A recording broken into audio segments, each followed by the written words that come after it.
Looks like we are live. Welcome to another Properties and Beers, coming to you live and uninterrupted from the Virgin Lounge. That's right. That's right. I'm on the way to another flight. The flight's a little bit delayed. It hasn't started boarding yet, so we're pretty good. I've got another 10, 15 minutes I can hang out with you guys. So welcome to the Property and Beers. We'll make it fun. And today we're going to be chatting about Melbourne Rising and the new path to ownership. So here's the thing, right? Melbourne's latest property data is revealing something exciting. I believe it's a moment full of possibility for anyone ready to invest, anyone ready to build a future of wealth and freedom, right? So, welcome to Properties and Beers. I'm Gaurav Gupta, CEO and founder of Ethical Property Investments. Now, before I get started on what beverage I have, I wanted to share something. Yesterday, we had something really special go on, and we had a Christmas family gathering with our clients, kids, um, the kids, the adults, everyone, all in one room, and it kind of reminded me about why we do this.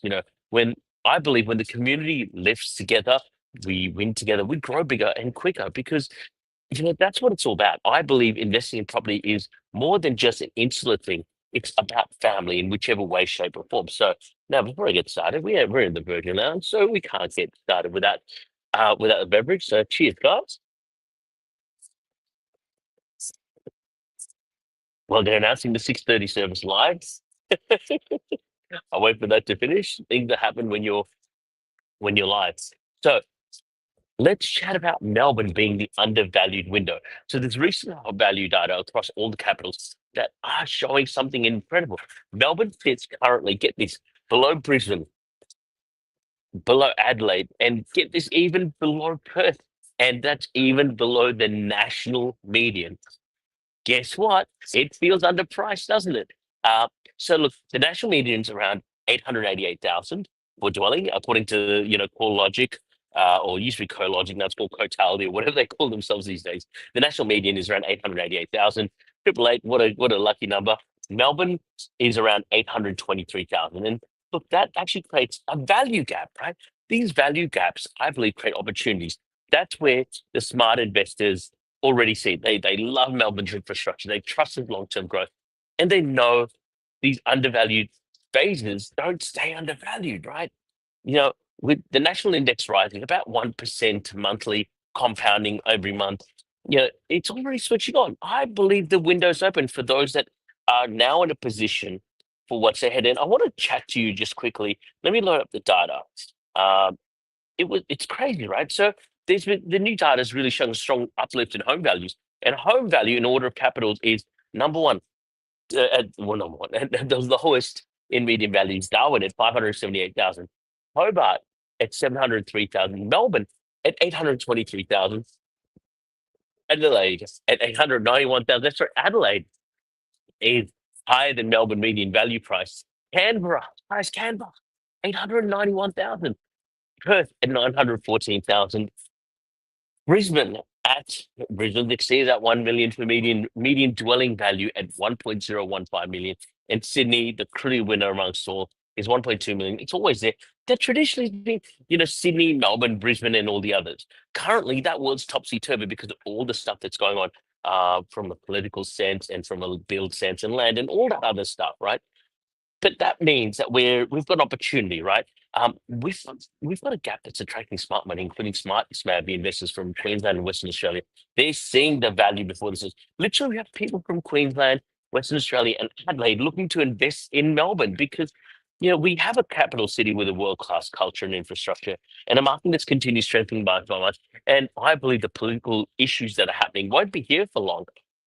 It kind of makes sense to invest in Melbourne because we are literally underpriced over here. And now it's still growing. Those that haven't been investing in me for a while, they picked up a deal 6 months ago. You can't pick up those deals right now. And that's what I was talking about. Like if you want to pick up the deals, speak to an expert. They will tell you where the deals are, not where the deals have already gone. Don't go to a place which is already grown. Don't ask me about investing into them now. It's too damn late, right? Don't ask me about investing in this and this and this. Some places have already grown. Right. So you've got to be careful what's already grown. It won't continue to grow. They run a completely different cycles. I believe, for example, purchase kind of hit its peak. If you invest anymore, you risk investing in a plateau for what could be 10 to 20 years, right? Now, the second thing I want to have a chat about is, I'll make sure my flight's not going. Second thing I want to have a chat about is rent vesting. I believe that's a smart first step for young Aussies. Now, let's talk a strategy that's really helping young Aussies accelerating the home ownership culture, and that's rent vesting. Here's the winning mindset. Live with your lifestyle thrives, buy where your money performs, use equity growth to really unlock these future choices. And that's the part that matters most today. Because for many Aussies, honestly, rent investing might be the only way you get into the market, might be the only pathway into home ownership that young Aussies take. Because not because dreams are shrinking, because strategies are evolving, land prices are going up, build prices are going up. And if you want to live in the city, hey, rent investing might be the way to actually get your foot through the door, earn an income. That way you purchase your perfect property.